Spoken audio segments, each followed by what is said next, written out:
Alright, so I have a 2018 F150 with a MIG tuning tailgate strip / light bar, whatever you want to call it.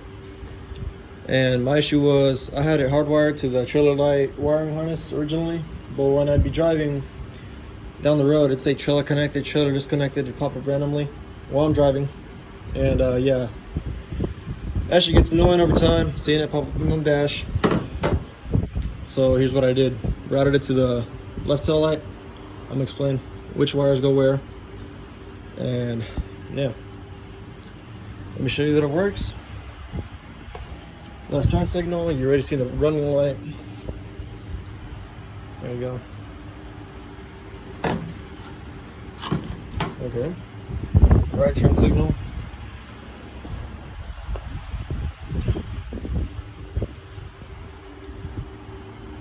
Alright, works. There's a spare behind my tire, but reverse light and the parking brake's on. There you go.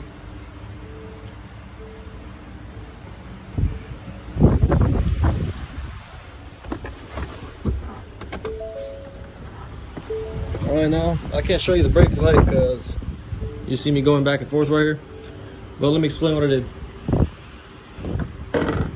So for this right here, this is plug setup. There's 6 wires coming out, 6 prongs. And the top left is your ground. Top middle row, which is gray, is your left turn signal. Your top right, which is black, is your running light. And then bottom middle row, which is blue, is your reverse light. Over here, it's going to be your bottom left row, bottom left prong wire, and it's gray. This is your bottom left right here. It's gray. It's right under the yellow. Bottom left, right turn signal. There you go.